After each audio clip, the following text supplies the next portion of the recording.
언젠가 웃는 것은 너라는 걸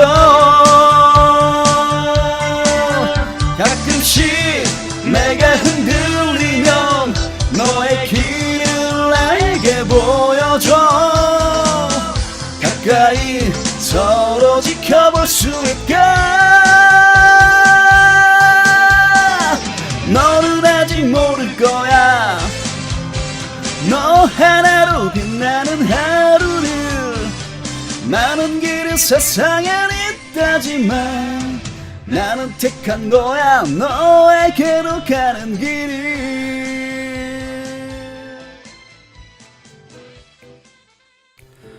배고픈 당신의 감성을 위한 맛있는 닭고기 스프 안녕하세요 순정 만화 읽어주는 남자 제임스 천사입니다.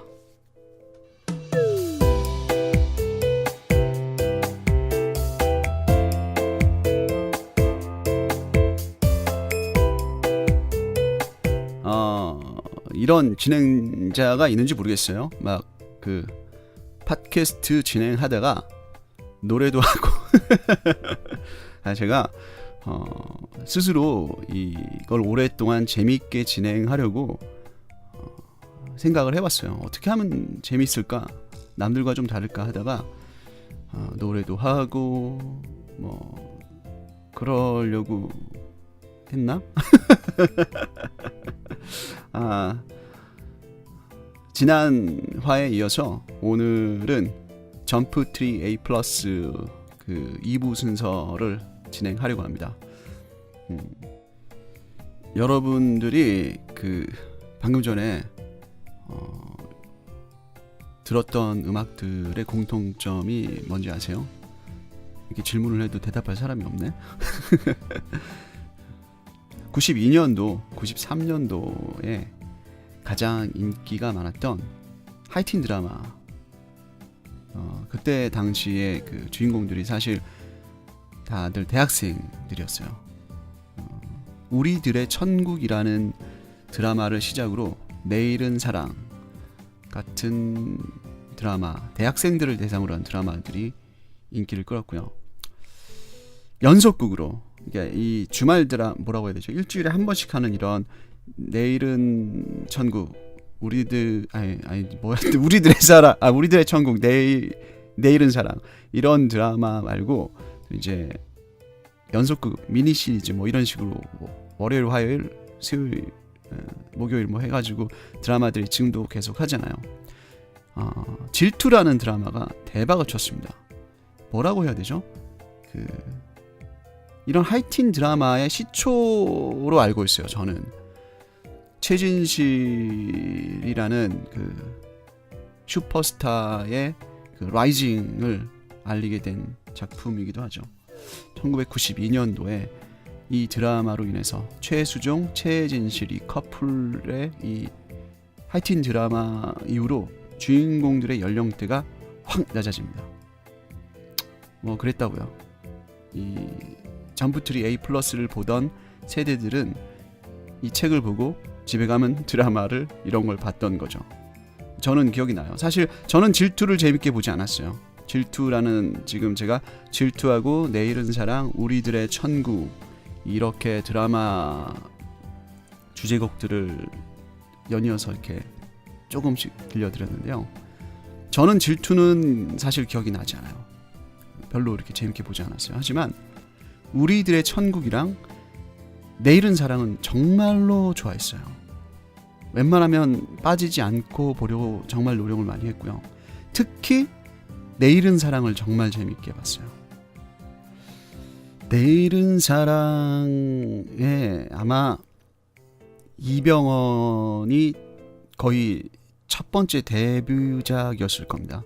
그리고 고소영, 박소연 이런 그 지금도 많이 활동을 하는 탤런트들이 그 작품으로 데뷔를 했어요. 맞나? 맞을 겁니다. 그닥 이렇게 막 그 주말 드라마나 그 미니 시리즈 막 연속곡처럼 인기 있는 대박 드라마는 아니었어요. 왜냐면 평일날 저녁 드라마였기 때문에 한 주에 한 번씩 하는 그런 드라마 있죠.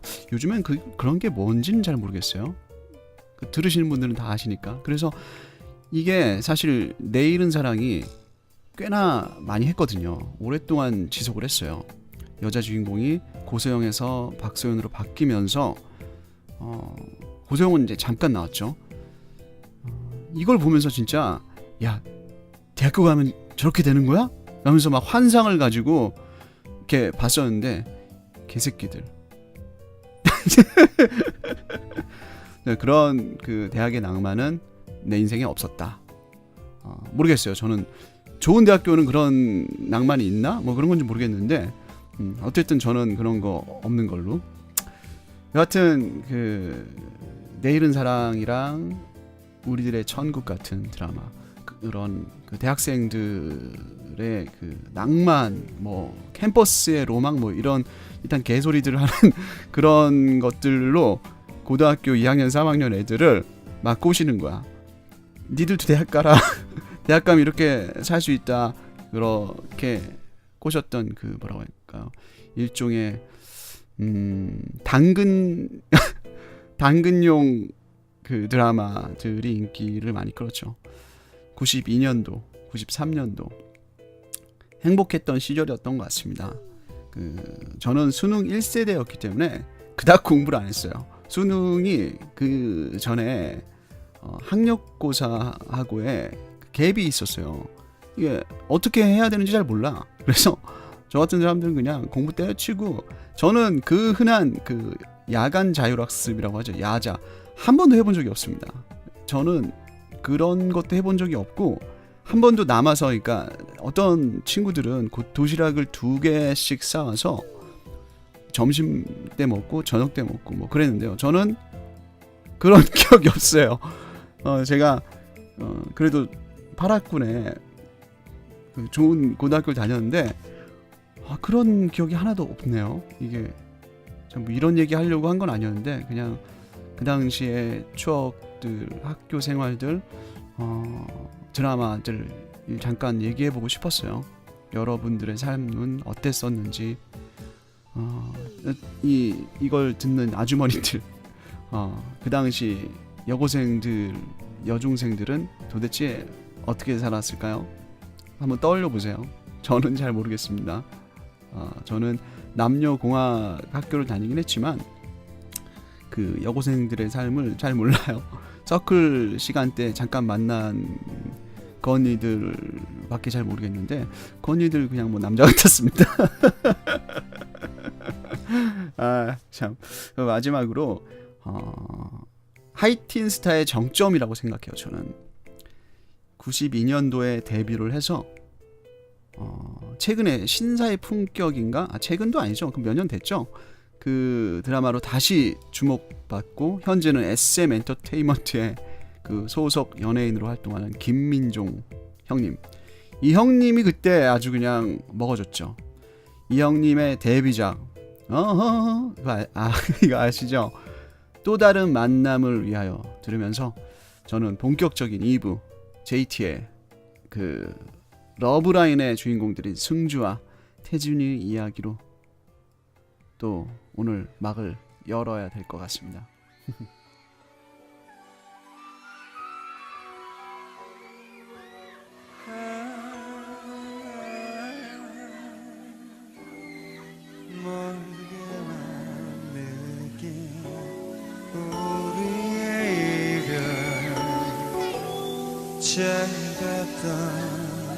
그 순간 아쉬움을 남긴 채 떠나야 했던 소중했던 친구여.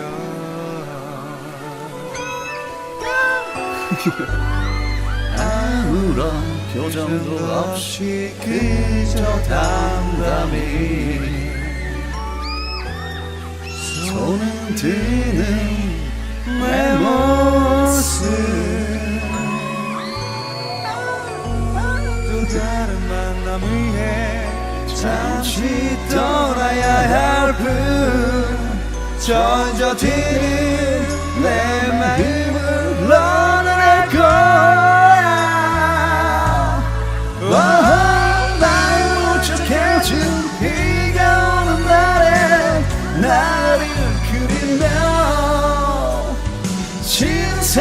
속에 너를 만나 같이 낯선 너의 모습 보며 눈물도 정이는 내 마음 아프겠지만 그리운 친구여 또 다른 만남을 위해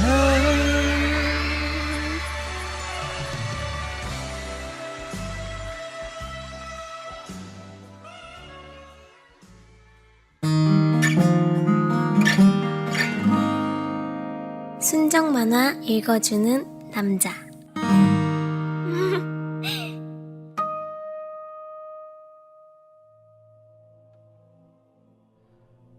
그 어떤 요구도 하지 않아. 네가 도망치든 그 자리에 있든 내 마음은 내가 관리해. 외면 하나로도 넘치게 힘겨워. 내 감정의 자유만큼은 허락해 주길 바래. 그것조차 안 되는 거야? 혜진이에게 나 그렇게 형편없는 사람이었어? 언제나 여기까지였어. 너에게 답을 원하는 게 아니야. 단지 나의 마음을 듣길 바래. 내가 몰두하는 것은 너야. 내가 몰두하는 것은 너야.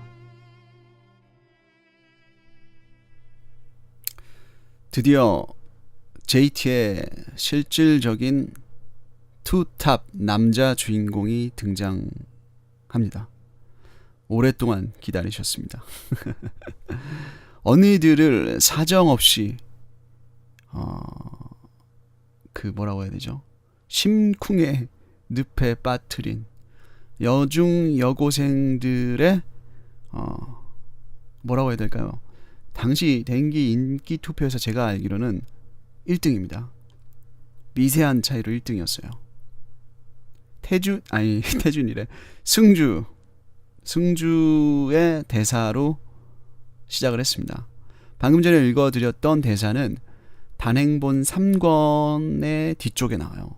드디어 승주가 혜진이에게 자신의 마음을 완전 그냥 나 너 좋아해 뭐 이런 식의 그 단순 무식한 그 고백이 아니라 굉장히 뭐라고 해야 되죠? 현학적이죠. 현학적이고 엘레강스한 고백 방법을 택하여서 고백을 하게 되는 겁니다. 어떻게 시작을 해야 될까요? 1화 때처럼 저는 여전히 그 대본 비스무리한 것도 없이 지금 책을 들고 있습니다. 승주하고 태준이하고 어떤 사람이 더 좋으냐라는 그런 말 같지도 않은 논쟁들이 그 dengue 팬들 사이에 꽤 있었어요. 근데 그 남자로서의 어떤 매력을 본다면 사실 태준이가 미세한 차이로 좀 더 높다고 봅니다. 객관적으로 봐도 그럴 것 같아요. 하지만 실제로 그 제가 알기로는 승주가 살짝 높았던 거로 기억해요. 왜냐하면 좀 애처롭거든. 안타깝고 그 사람들은 또 2등을 응원하는 그런 마음이 좀 있어요. 그래서 그랬던 것 같아. 그리고 이제 순정 만화를 보는 언니들은 좀 뭐랄까 순수하고 착한 언니다 보니까 이런 애를 좋아하는 것 같아요. 유현목 같은 아예 그 주인공스럽지 않은 애는 좋아할 수는 없지만 그런 애가 아니고 승주는 주인공스럽기 때문에 같은 어떤 비슷한 분위기를 풍기지만 승주한테 열광을 하게 되는 거죠. 승주는 당연히 남자 주인공이기 때문에 처음부터 등장을 합니다. 1화부터 등장을 하고요. 이 부분이 참 주목할 만한 부분인 것 같아요. 1화에 그 혜진이가 말씀드렸던 것처럼 이제 오빠가 그 고졸이 되잖아요. 고졸이 돼서 그 비참한 상황 때문에 막 울어요. 우니까 옆에서 이제 그 혜진을 달랩니다. 아마 지하철역에서 그랬던 것 같아요. 지하철역에서 막 달래니까 이 남자 왠지 오빠를 닮았다 하는 지문과 함께 그 승주에게서 오빠를 느낍니다. 그리고 이제 이때 당시에 이제 오빠는 반가출 상태예요.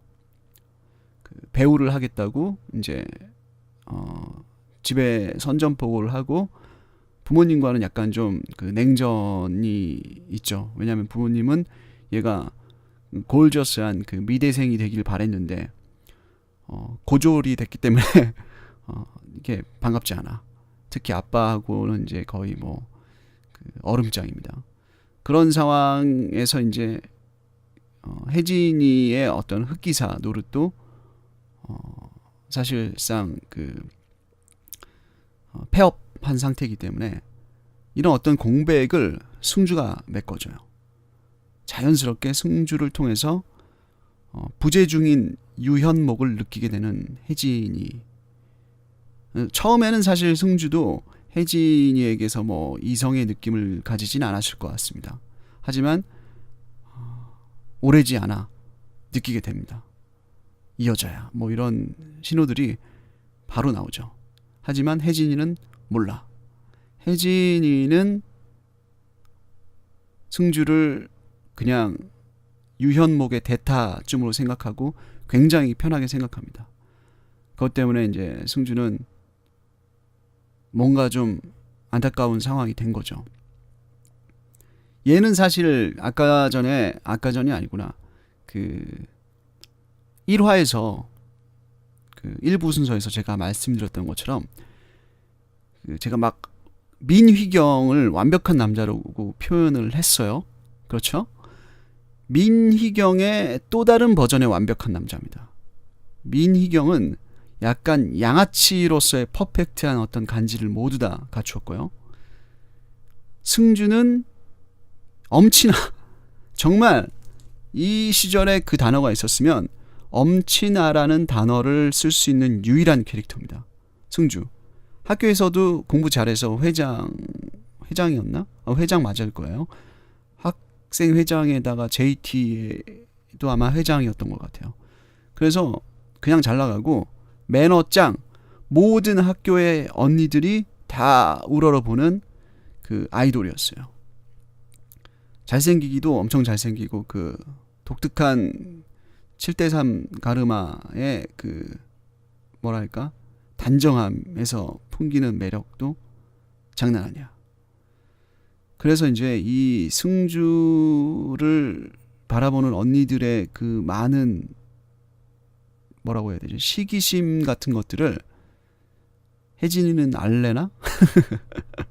혜진이는 그런 것도 몰라. 왜냐면 승주는 혜진이에게 남자가 아니야. 그저 오빠야. 이게 참 안타깝습니다. 전 이런 비슷한 경험이 좀 있어요. 뭔가 내가 제가 매너가 짱이거든요. 그래서 매너 있게 이렇게 돼야 한다라는 게 뭔가 잘해준다는 게 이게 내가 너한테 브라더가 되고 싶은 생각이 아니거든. 러버가 되고 싶은 건데 얘는 이걸 갖다가 미스언더스탠딩 해서 편하게 느끼는 거죠. 집처럼. 그 승주가 혜진이한테 나는 너를 여동생이 아니라 이성으로서 좋아한다라는 느낌의 사인을 여러 번 줘요. 근데 인연이 그걸 몰라. 절대 몰라. 막 대사들도 보면은 승주한테는 가서 굉장히 막 반말로 막 편하게 얘기를 해. 뭐라고 해야 되죠? 이런 대사들이 있습니다. 오빠는 우리 오빠 같으니까 식구끼리는 흉 봐도 부끄럽지 않잖아. 뭐 이런 식의 얘기를 계속해요. 그러면 그런 대사를 듣고 있는 승주의 표정은, 그러니까 혜진이 표정은 해맑아. 찐따 같은 이 기집애는 아무것도 몰라. 그러면 그걸 듣고 있는 그 승주의 표정을 보면 어둡습니다. 그늘이 일단 쫙 져요.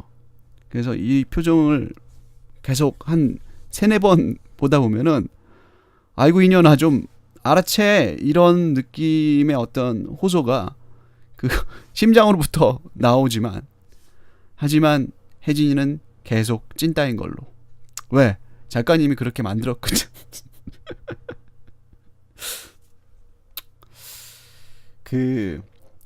승주와 그 혜진이의 이 서로 소통하지 못하는 일방통행 로맨스는 이제 3권에 가서 갈등을 겪게 됩니다. 위기 상황이 오는 거죠. 바로 제가 이제 앞쪽에서 읊어드렸던 그 명대사, 승주의 명대사죠. 이건 진짜 기가 막힌 대사죠. 읽고 또 읽어도 정말로 가슴이 이렇게 뭐라고 할까, 살은, 피부는 오글거리는데 가슴 속에서는 야, 그렇구나, 이런 느낌이구나. 이은혜 작가님의 위대함이 느껴지는 대사죠. 승주와 혜진이의 어떤 이 관계 속에서 중요한 인물이 하나 또 있죠. 바로 수경입니다. 수경이는 또 얘가 엄친딸이야. 사실 엄친딸이기 때문에 뭐 얘기를 안 하겠습니다. 그 이미연 다들 아시죠? 이미연이 고등학교 다닐 때 데뷔를 했어요. 이 이미연을 모델로 만든 게 수경이라고 생각해요. 저는 수경이가 이제 학교를 다니면서 CF 모델 이런 하이틴 스타로 활동을 하는 친구인데, 보통 이제 이런 애들은 학교 잘 안 나와야지 정상이잖아요. 막 촬영하러 다니고 바빠야 되잖아. 근데 이 수경이는 학교도 잘 나오고 JT 활동도 열심히 하고 심지어 공부도 열심히 해서 혜진이보다 공부를 잘해. 엄친딸이 확실합니다. 성격도 생각보다는 괜찮아요. 처음에는 물론 이제 시녀들을 이끌고 다니면서 공주짓을 하긴 하는데 나중에 회개합니다. 회개해서 사람같이 변하는 그런, 정말 그 중반 이후로는 엄친딸인 걸로. 엄친아와 엄친딸이 어울리잖아요, 서로. 그게 말이 되는데, 여기서 이제 문제는 뭐냐면, 이 엄친딸은 엄친아를 좋아해. 대놓고 좋아합니다. 근데 이 엄친아는 찐딸을 좋아하는 이런 그 서로 일방통행을 하고 있어요. 꼬리물기를 하고 있는 거죠. 수경이는 승주를 좋아하고, 승주는 혜진이를 좋아하고, 혜진이는 태준이를 좋아하고, 개판입니다. 자, 이 문제가 되는 이 언니 수경이가 승주를 좋아하는데 어떻게 하지를 못하는 거야. 왜냐면 이 혜진이가 있기 때문이죠. 승주의 마음은 이미 혜진이에게 가 있습니다. 나중에 이제 혜진이, 둘이 사이가 좋을 리가 없어요. 그 엄친아하고 이 댕기머리 찐따하고 어떻게 같은 레벨이겠어요. 그런데 이 둘이 이제 3권에서 화해를 해요. 서로의 마음을 열고 이 다이얼로그를 하면서 친해지게 됩니다.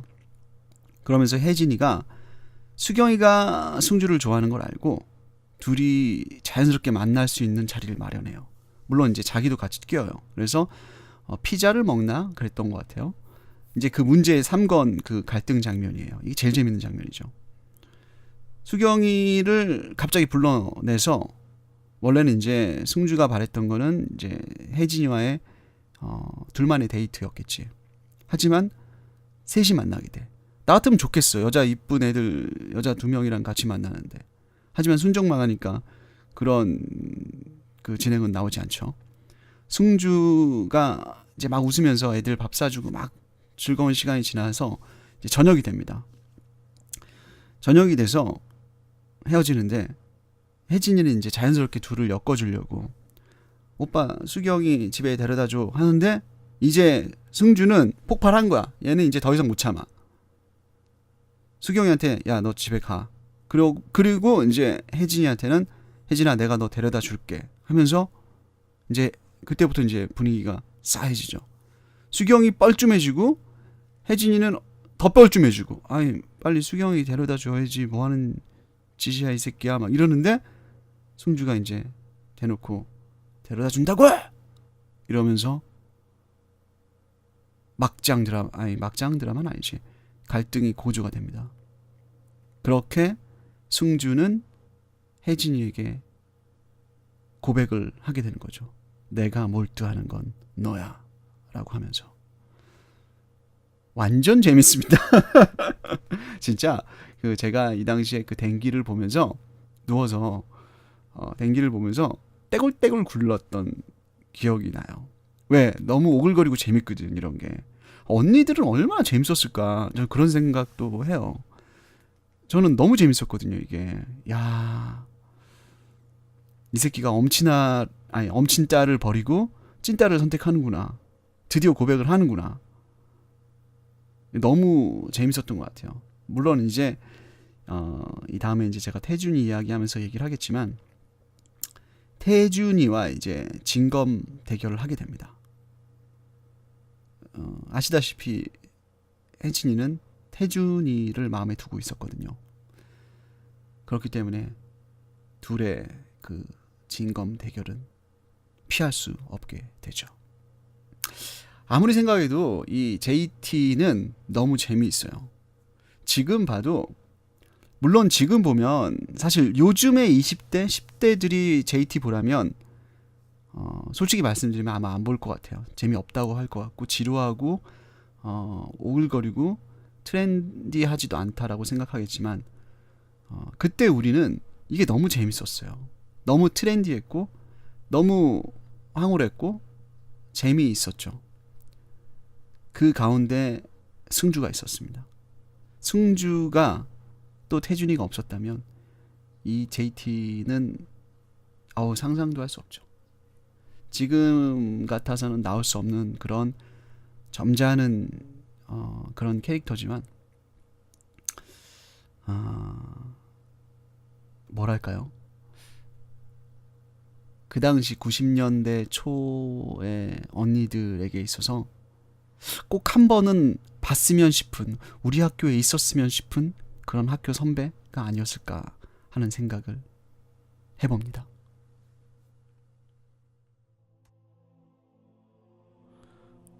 우리가 왜 이렇게 됐는지 모르겠어. 넌 나의 가장 편한 친구였는데 화가 나. 격없이 지내던 여자친구의 프로포즈. 당황할 수 있는 거잖아. 흑백 논리로 결론 짓는 건 너무 성급해. 사랑한다, 안 한다, 그런 짧은 말 한마디로 표현하기 어려웠어. 널 부정한 게 아니야. 우린 서로 미완성이다. 내가 무슨 자격으로 널 거절할 수 있겠어.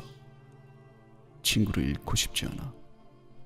다시 너와 웃을 수 있다면 내 시간 전부를 팔아도 좋겠어.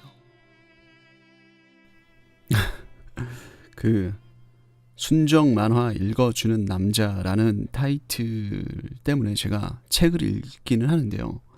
이 캐릭터마다의 어떤 특징을 주려고 사랑한다, 안 한다. 못하겠다. 그 2부 중간쯤인가? 그 제가 승주의 어떤 그 대사를 읽었던 톤이 약간 그 제가 말하기 편한 톤이라고 한다면 태준이가 말했던 톤은 약간 저음으로 이렇게 했어요. 왜냐면 이따가 제가 나중에 둘이 대화하는 씬을 만들려고 일부러 톤을 좀 잡았거든요. 근데 왜 이렇게 재수없냐? 아 진짜 그 승주 대사도 예술이지만 1권 후반에 나오는 이 태준이 대사도 예사롭지가 않습니다. 얘들은 뭐 거의 사실 거의 뭐라고 해야 되죠? 양계장. 그냥 얘들이 나타나면 양계장이 되는 것 같아요. 대사가 이 고등학교 2학년 대사가 아닙니다. 그 이은혜 작가님의 어떤 이런 그 화려한 그 대사체, 굉장히 현학적이고 그 막 화려한 이 대사체, 그리고 뭐랄까 이런 것들이 굉장히 특징이기도 하고요.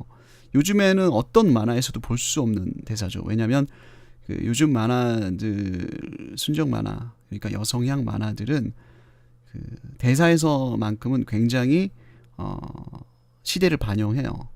이때랑은 달라요. 90년대 순정 만화와 지금의 순정 만화가 크게 다른 점이 두 가지가 있는데요.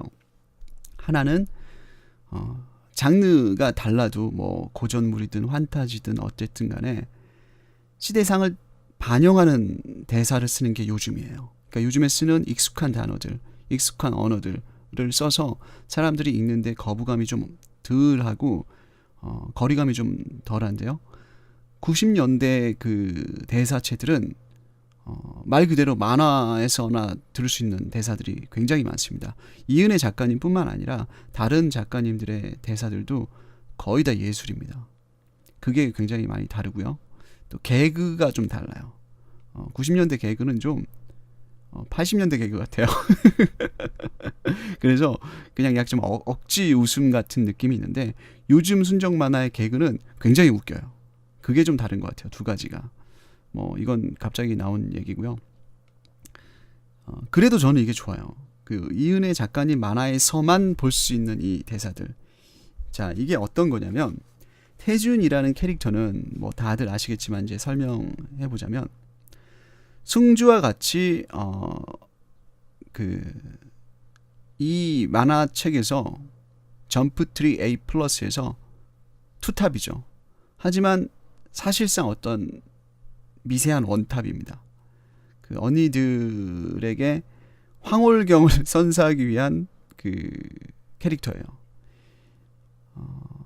휘경이랑 승주는 머리카락이 검은색으로 나와요. 물론 다 우리나라 사람들이니까 다 머리카락이 검은색이겠죠. 하지만 그 만화적 표현으로는 현목이하고 태준이가 그 금색처럼 나오는 거죠. 금색이라고 해야 되나요? 그러니까 색깔이 안 칠해져서 그렇게 보여요. 금발처럼요. 만화책 자체가 종이가 약간 노란색의 갱지다 보니까 색을 칠하지 않으면 금발이다라는 어떤 무의식의 작용을 하게 됩니다. 그래서 유현목이랑 태준이의 머리카락은 금발이에요. 그리고 휘경이랑 승주의 머리카락은 그 반대로 검은색으로 칠해지죠. 순정 만화에서는요, 금발 머리가 주인공입니다. 그리고 태준이 머리카락이 좀 더 그리기 어려워요. 딱 보면 얘가 원탑이구나 라는 걸 알 수 있어요. 비주얼도 그렇고.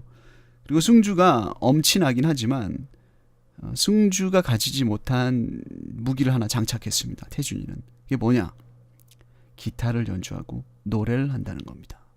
이게 굉장히 큰 메리트로 작용을 하죠. 태준이는 같은 JTA의 그 승주의 친구이면서 또 언니들에게 역시나 인기 많은 캐릭터입니다. 공식적으로는 승주가 학교 내에선 더 인기가 많은 거로 나오고요.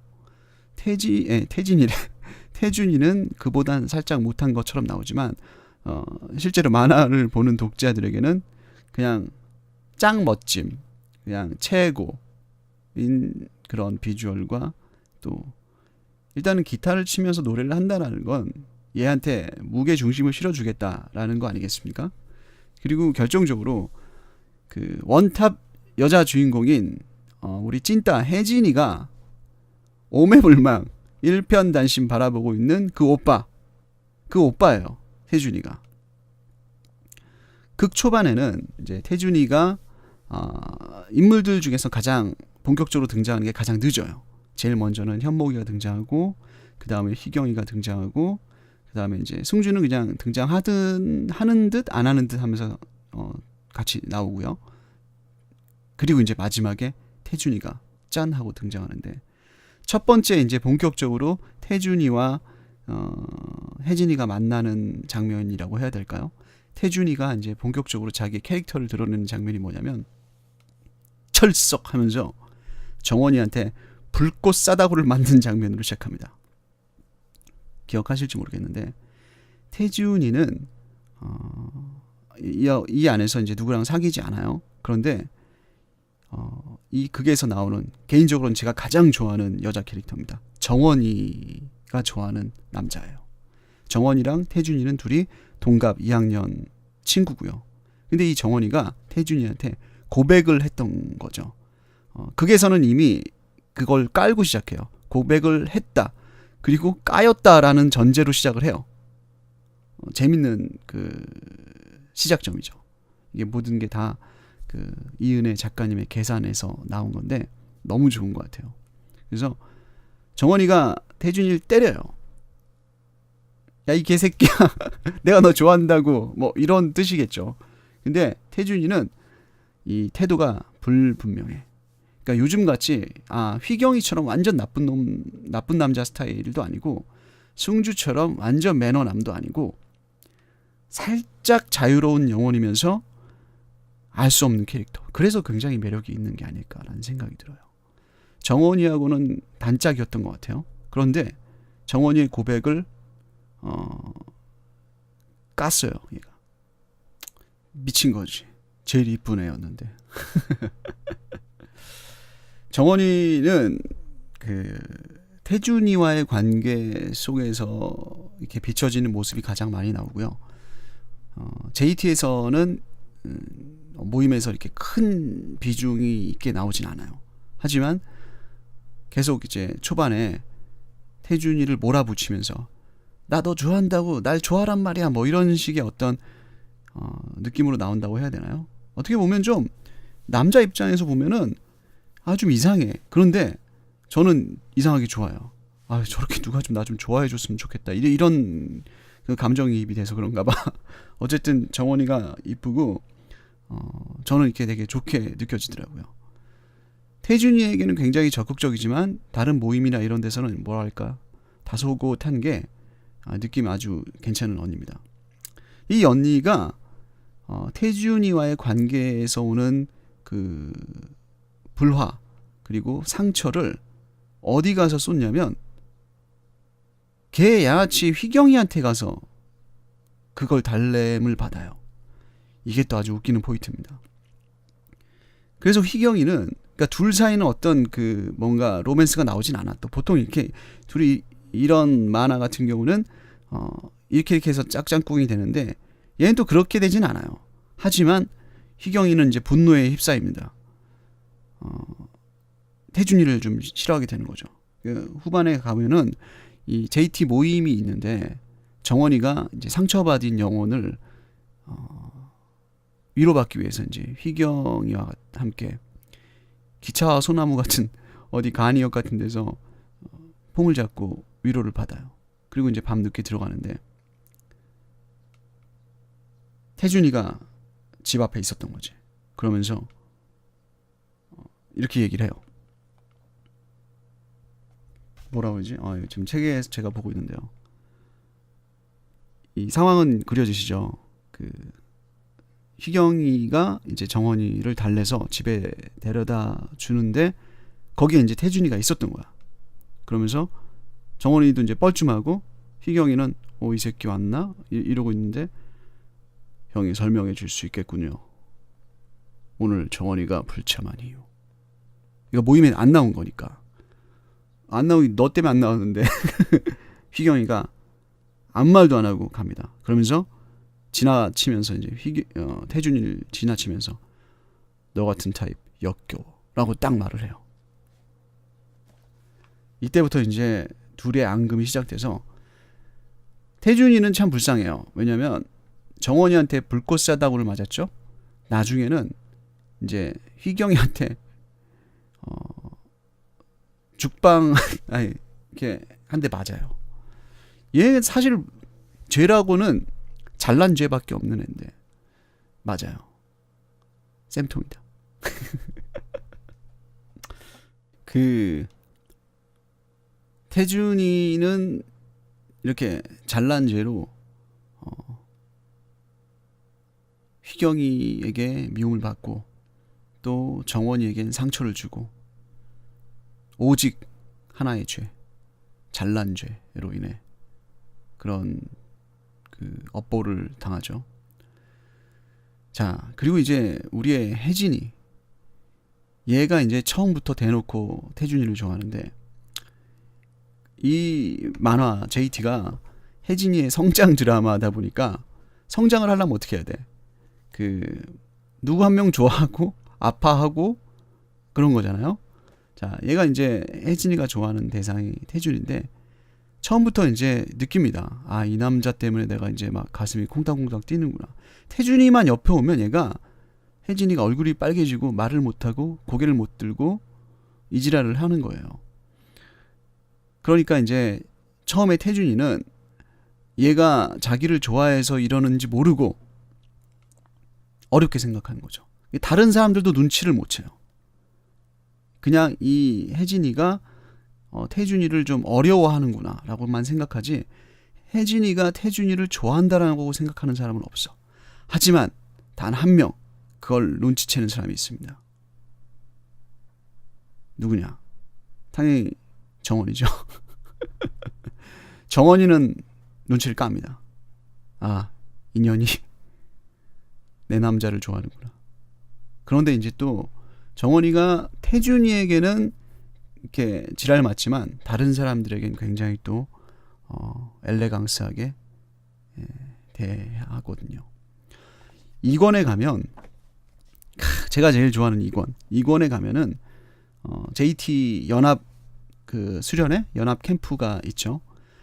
그 이제 밤하늘의 별을 보면서 정원이와 그 혜진이가 하는 대화가 있습니다. 이게 아주 그냥 죽습니다. 제가 차마 이제 여자 대사까지는 이렇게 말은 못 하겠어요. 그래도 굉장히 멋진 대사니까 그냥 좀 읽어드릴게요. 널 보면 내 모습을 보는 것 같아. 이게 이제 정원이 대사입니다. 밤하늘에 지금 막 별이 떠 있고 그 있잖아요. 무드가 이렇게 조성되어 있는 거예요. 그러니까 이제 이 찐따가 또 웃으면서 하하하하 이러면서 무슨 말이에요? 난 언니처럼 침착하고 부드럽지 못한걸요? 그러니까 또 이제 정원이가 얘기를 해요. 난 소극적이지만 결벽에 가까운 완벽주의야. 특히 정신적인 소유에 대한 집착이 크지. 이게 뭔 소리야? 난 태준이를 갖고 싶은데 야 이년아 너 때문에 지금 이 그 소유를 하지 못하고 있어. 뭐 이런 얘기죠. 그러면서 대사를 이어갑니다. 너 태준이 싫다고 표현했었지. 어렵고 서먹하고 이제 그런 것이 무뎌져 제법 자연스럽게 됐지만 네가 알고 있는 선배들에 대한 평범한 느낌과는 전혀 다른 특별함이지? 그렇지 않니? 그러니까 이제 혜진이의 표정이 싹 바뀌어요. 방금 전에 그 찐따 같은 표정에서 굉장히 심각한 표정으로 싹 바뀌면서 이제 정원이는 계속 대사를 이어갑니다. 모른다고 하면 거짓말. 자신의 감정에 솔직하게 귀를 열면 바로 들릴 거야. 최초의 이성이라는. 이게 정원이는 알고 있는 겁니다. 혜진이가 그 자기 남자를 좋아하고 있는 것을. 사실은 혜진이도 알고 있었어요. 이걸 알고 있었는데 자기 머리에서 정리가 안 됐을 뿐이야. 그런데 이 어지러운 감정을 정리해 준 게 바로 정원이었던 거죠. 거부하려고 하지만 이제는 알아버렸어. 아, 내가 태준이를 좋아하는구나. 혜진이가 바로 이제 치는 대사이래요. 모르겠어요. 언니 이런 말 하는 이유라고 말하지만 이미 알게 된 거죠. 아, 내가 태준이 오빠를 좋아하는구나 라는 걸. 이미 알고 있는 걸 어지러운 상황에서 있었던 걸 정리해주고 그런 어지러운 정신이 깨끗해진 것 뿐입니다. 정원이의 대사가 이렇게 이어져요. 처음이란 모두 어렵고 서툴기 마련이지. 감정 역시 반복을 통해 익숙해지는 거야. 많이 좋아하고 많이 사랑할수록 더욱 커져. 누굴 위한 또는 보이기 위한 것이 아닌 나를 위한 시를 쓰는 거지. 시를 쓰네요. 그렇게 시작을 하면 사랑이 깊어질수록 관대해져가는 자신을 발견하게 될 거야. 누군가 내게 좀 더 일찍 충고해 주었다면 어긋나지 않았을 거야. 그러면서 이제 혜진이 계속 언니 무슨 소리를 하는 거예요? 이런데 이제 입을 딱 막으면서 계속 대사를 이어갑니다. 그냥 들어주기만 해. 미안. 오버센스 한다면 나 오늘 밤을 무척 후회하게 될지도 몰라. 하지만 나로 인해 너의 감정이 방해받지 않았음 해서 진심으로. 정원이가 그 언니 노릇을 하는 거죠. 언니 노릇을 하지만 일종의 이게 어떤 그 뭐랄까 선전포고일 수도 있는 거고 또 포기하는 걸 수도 있는 거고 그런 것 같아요. 캠프파이어의 밤, 수련회의 밤, 그 새벽은 이런 말을 짓거리게 하는 그런 놀라운 능력이 있습니다. 여러분들도 다 알고 계시듯이 그게 바로 새벽이 가지고 있는 또 거기에 밤하늘의 옵션으로 은하수가 깔려 있다면 당연히 그런 거겠죠. 태준이 이야기를 하면서 어쩔 수 없이 이제 정원이랑 혜진이 얘기를 하게 됐는데요. 이렇게 혜진이는 태준이 오빠를 향한 자신의 마음을 알아버리고 또 이제 점점 그 준비를 하게 되죠. 얘들은 사실 뭐 공부 이런 거하고는 상관이 없는 애들인 것 같아요. 이 만화책에서도 뭐 공부 얘기가 그 팔이 똥만큼 나오긴 하는데 전체적으로 이제 주요 그 맥락은 연애질입니다. 태준이는 나중에 승주하고 같이 대결을 하게 됩니다. 대결이라고 하기엔 좀 뭐하고 서로의 어떤 마음과 진심과 이 상황들을 모두 다 이해하게 돼요. 3권이 넘어가면서 승주와 태준이 사이에 낀 혜진이 이제는 그 서로가 혜진이를 가질 수 있는 가져야 하는 그리고 혜진이는 선택하면 되는 아주 좋은 상황으로 치닫죠. 이게 바로 독자들이 환장하게 되는 판타지입니다.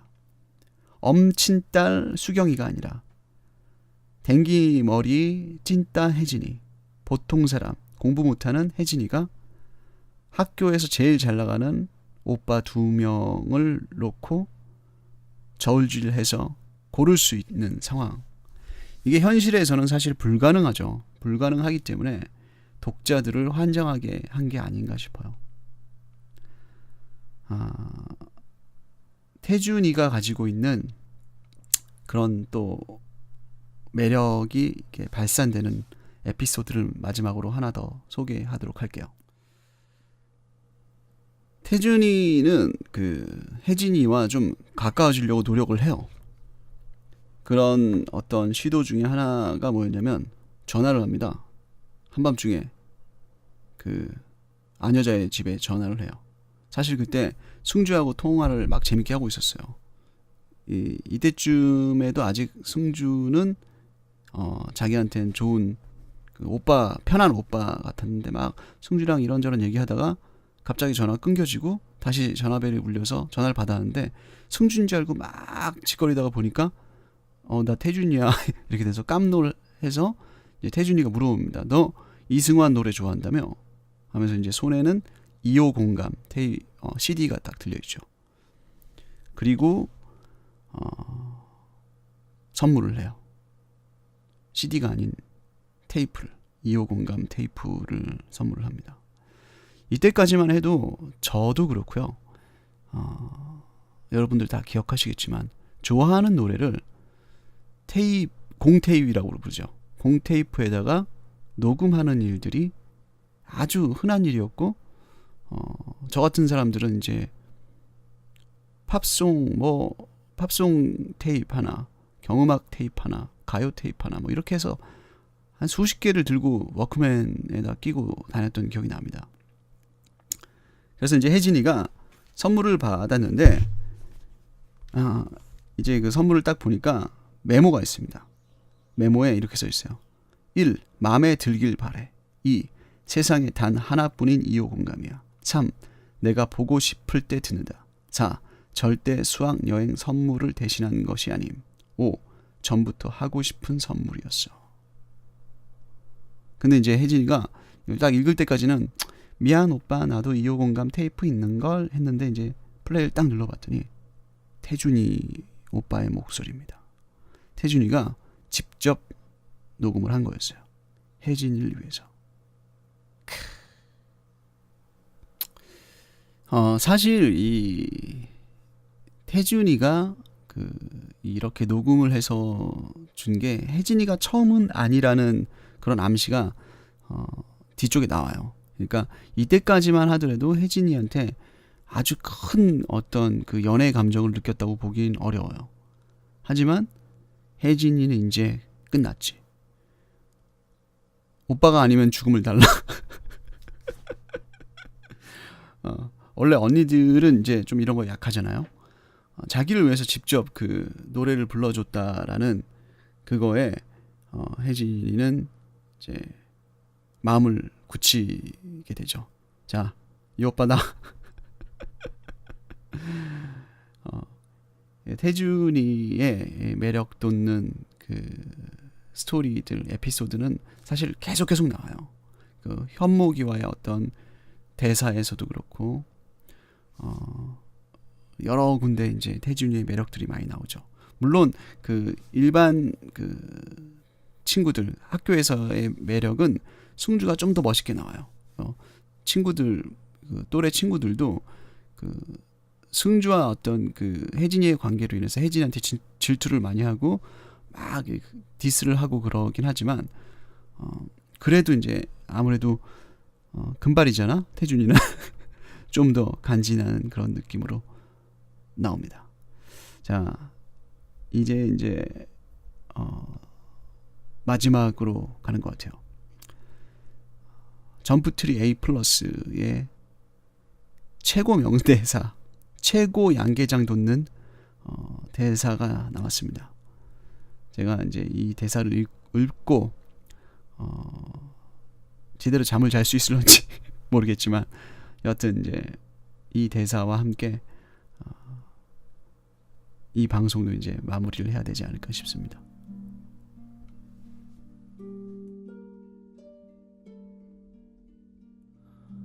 너 조금 편한 것 같아. 좋은 의미야. 언젠가 말한 적 있었지. 넌 항상 초긴장 상태에 있는 것 같다고. 그 긴장감이 많이 완화됐다고나 할까. 때론 다수의 평화보다 특별한 하나의 의미로 인해 죽을 수도 있겠어. 물론 시간이 걸리겠지만. 내 생각을 읽고 있다고 자신해? 승주야, 만약 너를 위해 기도한 것이 나의 구원으로 돌려진다면 그냥 받아야 하는 걸까? 아니면 너에게 돌려주어야 하는 걸까? 구원은 가장 절실한 사람한테 구하는 자에게 돌아가는 것이지. 너에게 돌려진 것이라면 너에게 절실했기 때문일 거야. 너도 원하던 것이었는데 그건 포기인가? 아니면 일종의 자위? 만약 내가 받은 구원이 내겐 별로 절실한 것이 아니었다면 그건 어때? 그리고 네가 그것으로 죽어가고 있었다면. 구원이 상징에 따라 다르겠지만 진실을 배반했다 해도 난 너를 단죄할 권리가 없어. 너의 구원이었으니까.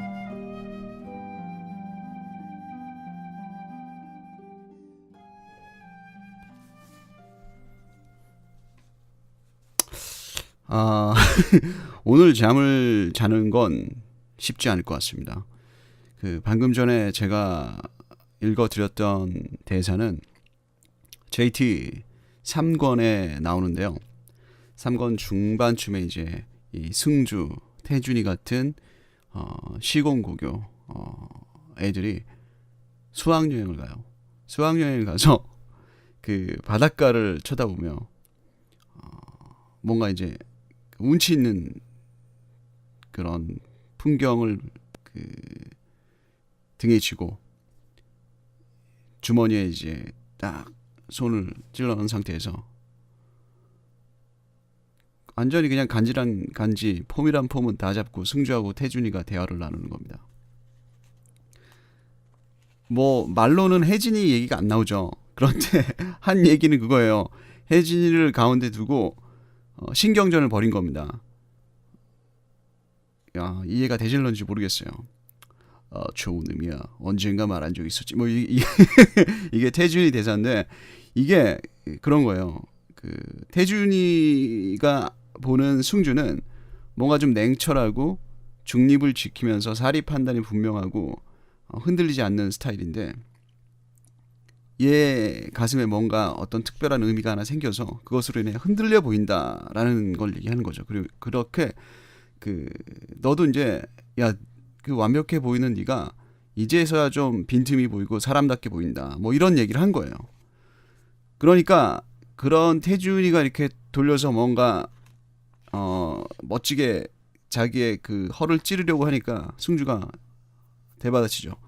내 생각을 읽고 있다고 자신해? 이게 그거예요. 이 새끼가 네가 내 머리 위에 있는 것처럼 말을 하는 것 같다? 그러니까 기분이 나쁜 거죠. 그러면서 이제 또 얘기를 하죠. 승주야, 만약 너를 위해 기도한 것이 나의 구원으로 돌려진다면 그걸 받아야 하는 걸까? 아니면 너에게 돌려주어야 하는 걸까? 이게 무슨 얘기냐면 태준이는 혜진이를 별로 신경 쓴 적이 없어요. 그런데 혜진이가 자기를 좋아하게 되는 걸 느낀 거죠. 그러면서 이 애가 날 좋아한다. 근데 승주 네가 얘를 좋아하는 걸 나도 안다. 그런데 얘가 날 좋아하는 게 나도 싫지가 않다. 뭐 이런 얘기를 하는 거죠. 그러니까 승주는 또 여기서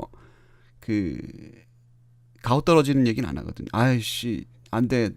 혜진이는 내가 좋아하니까 나한테 줘. 뭐 이런 식으로 나와야 되는데 구원은 가장 이 톤이 아니지. 구원은 가장 절실한 사람한테 구하는 자에게 돌아가는 것이지. 뭐 이런 개소리를 하고 있습니다. 그러니까 네가 열심히 바랬기 때문에 네가 간절히 원했던 거기 때문에 혜진이가 너에게 갔다. 혜진이의 마음이 너에게 간 거니까 그거는 너의 것이다. 뭐 이런 얘기를 하면서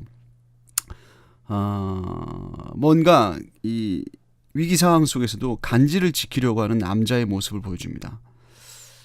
하지만 이게 이제 이걸 정점으로 이제 나머지 3권과 4권에서 대결이 펼쳐지죠. 승주와 태준이의 그 혜진이 마음 가로채기, 인터셉트하는 그런 장면들이 펼쳐지는데 그렇다고 해서 뭐 이게 막 피 터지게 뭐 내가 널 좋아해 뭐 이런 식으로 나오지 않아요. JT는 그렇게 단순 무식한 만화가 아닙니다. 굉장히 고상하고 엘레강스한 만화이기 때문에 그런 것들이 굉장히 뭐랄까 감성적이고 아련한 터치로 그려지죠. 굉장히 멋있는 대사였습니다. 뭐야 이게. 구원의 상징에 따라 다르겠지만 진실을 배반했다 해도 난 너를 단죄할 권리가 없어. 미친 새끼들. 이게 고등학교 2학년이 진짜 존경합니다 작가님. 이 대사를 치고 나서 이제 장면 전환이 되고 태준이는 본격적으로 이제 작업에 들어갑니다. 승주에게 선전포고를 했기 때문에 그리고 또 그게 받아들여졌기 때문에 태준이는 이제 과감하게 혜진이를 공략하죠. 과감한다는 의미가 뭐 별다른 거 없어요. 일단은 학교 갈 때 같이 등교를 하죠. 이 장면이 또 언니들 다 쓰러지는 장면이죠. 혜진이는 여느 때와 마찬가지로 지각을 하는 간지로 나옵니다. 뭐 그런 거야. 지하철역에서 그 있잖아요. 누구나 다 겪는 아침에 사람들 많은데 지하철 문이 코앞에서 치 닫히면서 떠나. 그러니까 얘가 너무해 말도 안 돼. 하필이면 코앞에서 문이 닫히다니 죽고 싶어. 아이 죽어라 이년아. 아무튼 이렇게 소리를 지르는데 옆에서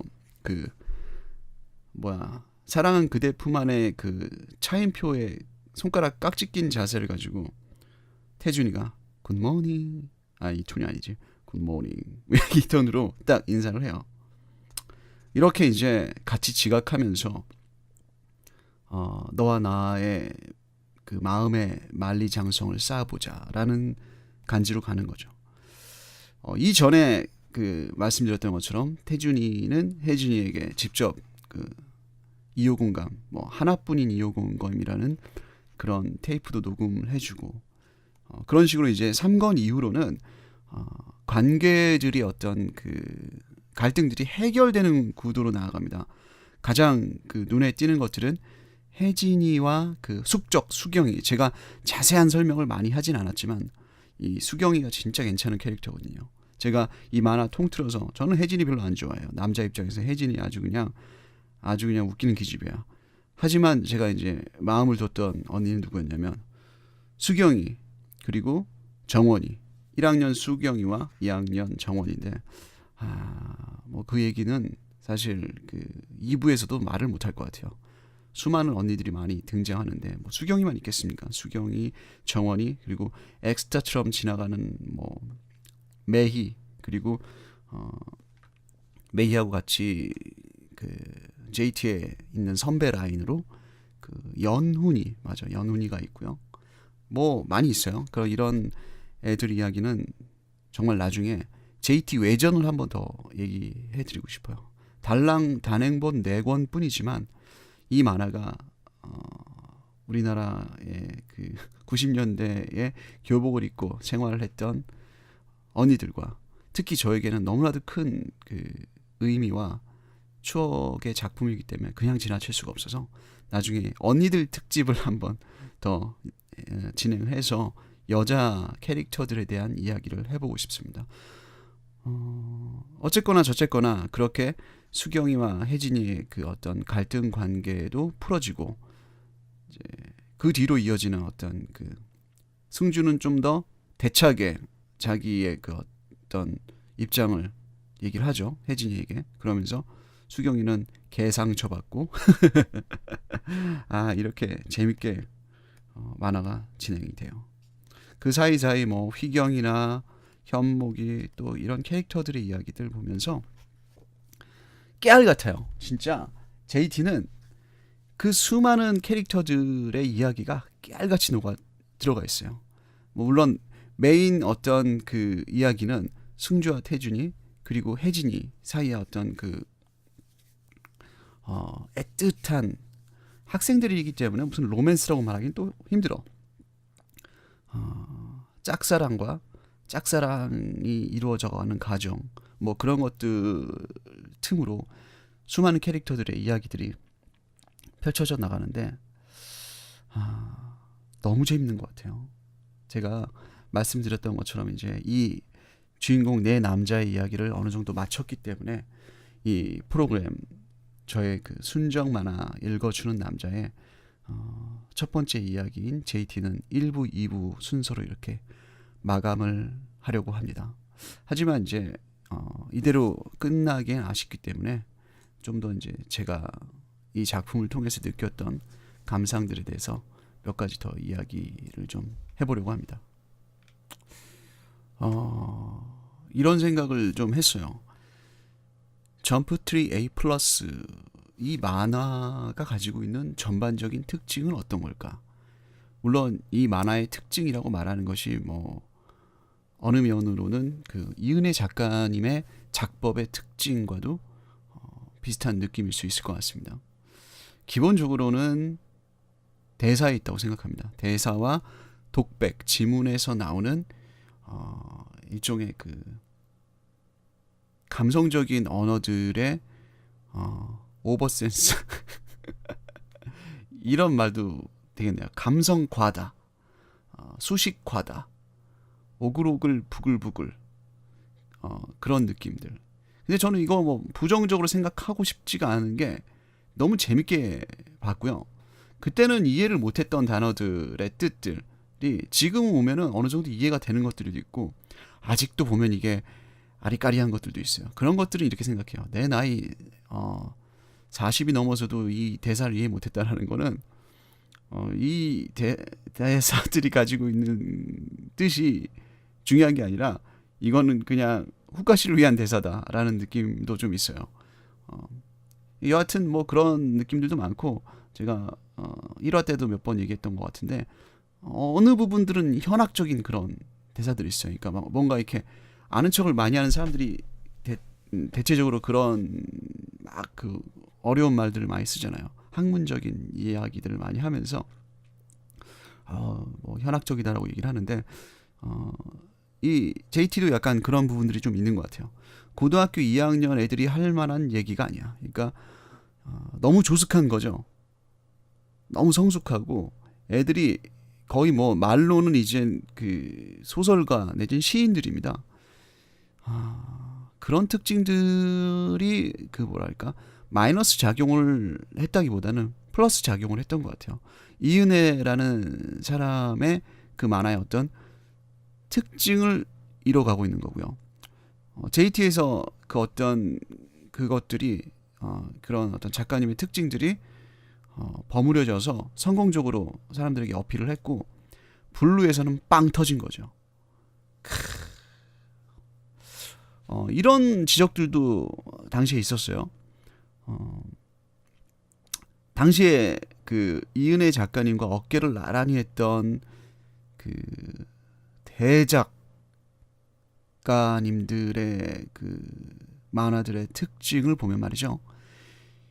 김진 작가님의 바람의 나라, 김혜린 작가님의 불의 검, 그 다음에 황미나 작가님의 불새의 늪이나 또 댕기에서 연재한 건 아니고 다른 거지만 신일숙 작가님의 아르미안의 내 딸들, 그리고 그 후에 나온 거지만 리니지 같은 작품들과 비교해 보면 대작 지향형 작품에 비하면 그런 대작 지향형 작품에 비해 가볍죠. 하이틴물이기 때문에. 그래서 가볍다는 그런 그 냉소적인 비판도 받았던 것 같아요. 저는 물론 거기에 동의하지 않아요. 가벼운 하이틴 물치고 대사와 독백과 연출 방식이 너무 세련됐습니다. 너무 독특했고, 그래서 저는 그 작품들에 비해 JT가 못하다는 생각을 한 번도 해본 적이 없어요. 지금도 마찬가지입니다. 단순히 뭔가 대서사실 그리고 고증을 거쳐서 그것을 만화화하고 판타지화하는 것들이 최고다라는 데 저는 동의하지 않습니다. 동시대에 사람들의 어떤 마음을 얻는 것이 상당히 중요한 요소라고 봐요. 컨템퍼러리하다라는 것은 저는 굉장히 의미 있다라고 생각을 합니다. 저는 아직도 나이가 들었지만 학원물을 좋아해요. 그 당시에 그 풋풋했던 감성들, 지금의 학원물은 그때보다 훨씬 더 가볍습니다. 하지만 아직도 저는 재밌게 봐요. 마찬가지로 지금 아이들도 학원물을 재밌게 보고 있다고 생각을 해요.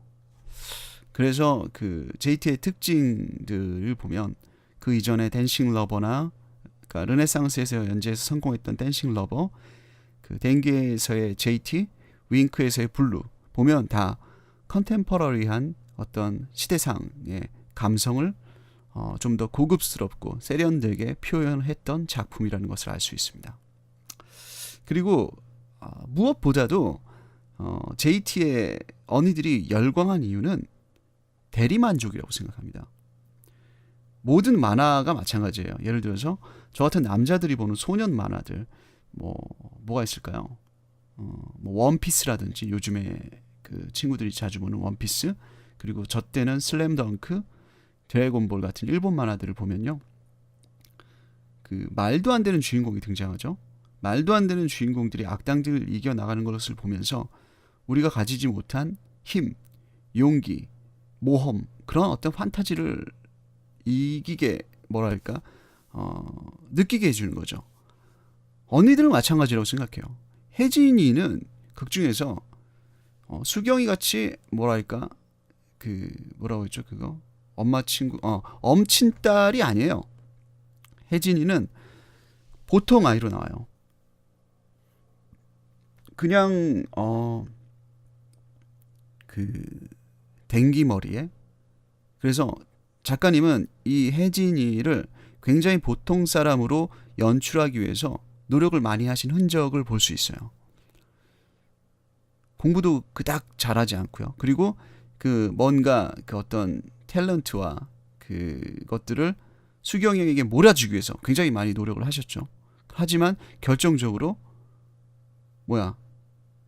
승주, 태준이 모두 다 혜진이를 좋아하게 되는 그런 구도를 만들어가는 거죠.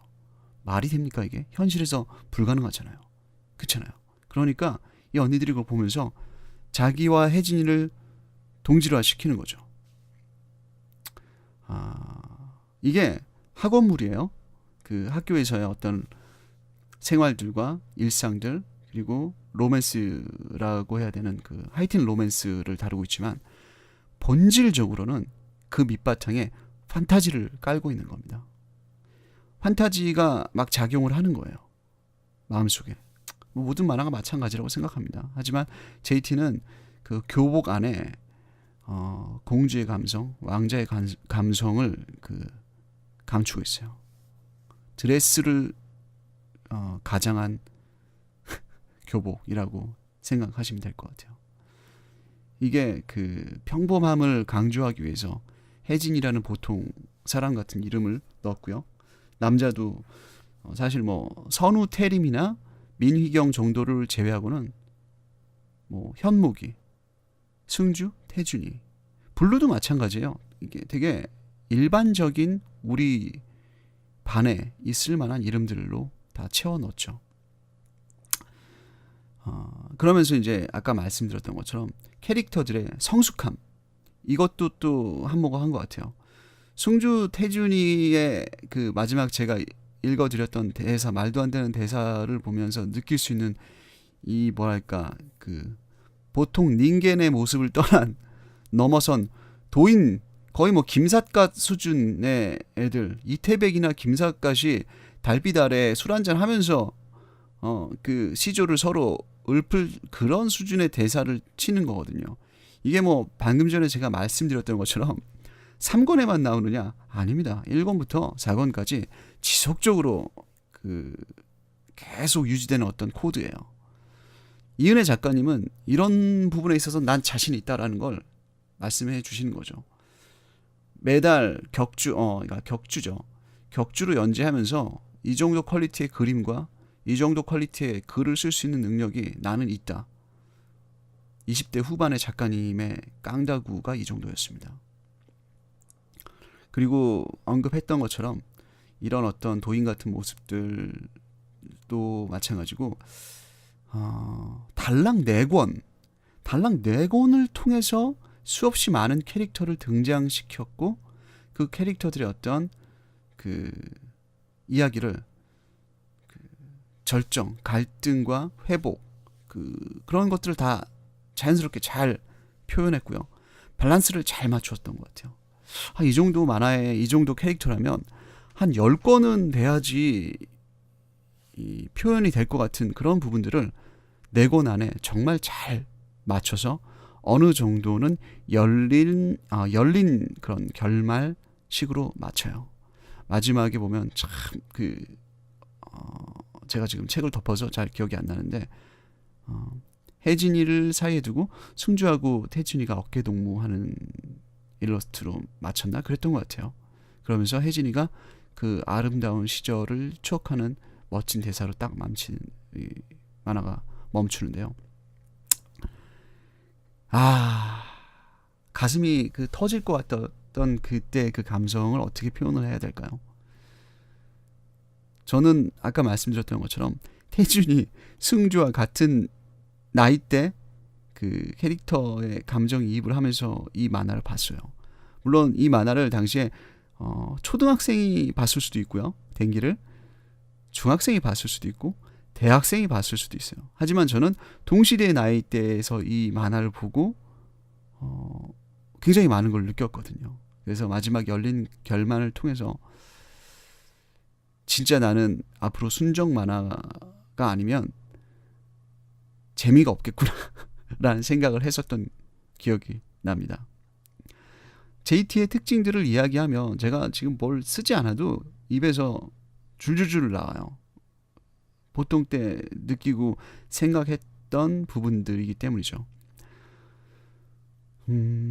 그 탁월한 컬러 일러스트, 이거는 진짜 예술이었던 것 같아요. 제가 이 당시에 그 이런 느낌, 세련된 그 컨템퍼러리한 그런 그 그림체, 그러니까 뭐 신일숙 작가님이나 김진 작가님, 불의 검을 그렸던 김혜린 작가님처럼 환타지나 서사가 있는 그런 어떤 막 고혹한 그런 그 고혹한 분위기, 화려한 분위기의 그런 복장이 아닌 그냥 동시대의 사람들의 그 어떤 복장의 그림을 통해서 사람들에게 어필했던 만화가들 중에서 최고의 투탑 2명 그림으로 말씀드리는 겁니다.를 원수연 작가님이랑 이은혜 작가님 2명을 꼽아요. 제 기준입니다.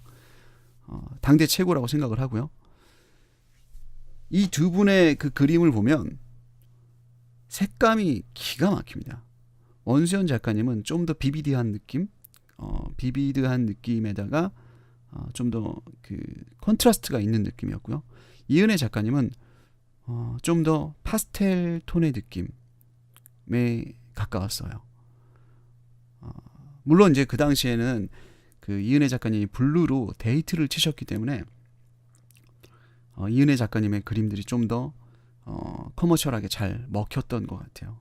지금 봐도 블루의 그 컬러 일러스트는 기가 막힙니다. 다시 저는 그걸 안타깝게 잃어버렸나? 그랬던 것 같아요. 제가 가지고 있었던 것 같은데 좀 아쉽다는 생각이 듭니다. 이은혜 작가님의 그림을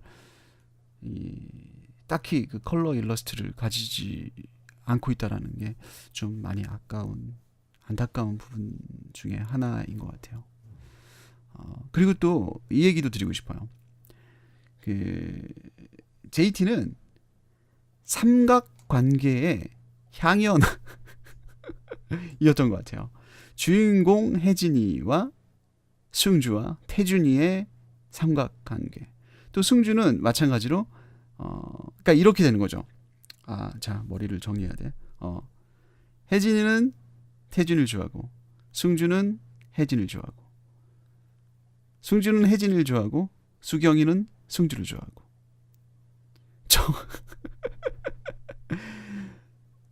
태준이는 좀 다르네요. 혜진이와 정원이가 태준이를 좋아하죠. 태준이는 아무도 안 좋아해. 태준이가 갑이네. 그리고 유현목은 또 그 혜진이와의 관계가 있고 또 잠깐 등장하긴 하지만 준이라는 또 공식적인 오피셜한 걸프렌드가 또 있죠. 민희경 마찬가지입니다. 민희경도 칼빵 맞은 경아 언니가 또 나와요. 이 일진 언니. 이 언니가 휘경이를 좋아하고요.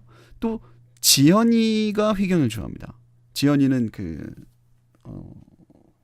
혜진이의 친구죠. 또 휘경이도 나중에는 아마 지연이를 좋아하게 되는 그런 뉘앙스로 끝이 났던 것 같아요. 이런 어떤 그 우리가 딱 계산해서 보지 않으면 느끼지 못했던 삼각관계, 이 트라이앵글이 기가 막히게 뭐라고 할까?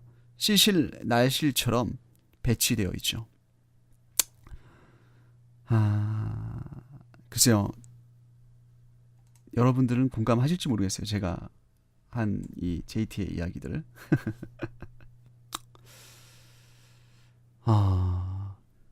극 중에 가장 완성형에 가까운 그 자신의 소울에 충실한 용기 있고 자상한 오빠이자 남자이자 출연자 모두에게는 그 방향키와 같았던 존재인 현목이, 그리고 혜진이에게는 친오빠만큼이나 편하게 다가갔지만 그 물리적인 느낌과는 거리가 있었던 마음의 거리로 인해서 그 언니들을 참 많이 안타깝게 했던 모든 것을 갖춘 남자이지만 자신의 틀이 부담스러웠던 캐릭터인 승주. 그리고 착하면서 간지나는 남자는 이런 거다라는 것을 보여주었던 나이스 가이. 두 여자에게서 사랑을 받았던 유일한 캐릭터인 태준이. 그리고 반항아의 전형적인 아이콘이면서도 섬세한 어떤 그 피아니스트로 조각이 이렇게 딱 되면서 언니들에게 묘한 매력을 전해줬던 남자 휘경이. 지금 생각해보면 로맨스의 그 어떤 측면에서는 조연이었지만 혜진이에게 있어서 극 중에서는 가장 주인공스러운 카리스마와 포스를 풍겼던 남자가 아니었나 싶어요. 휘경이가. 이 네 남자를 위주로 풀어보았던 저의 점프 트리 A 플러스 이야기는 이제 이렇게 마치도록 하겠습니다. 마친다라는 말이 너무 아쉬워요.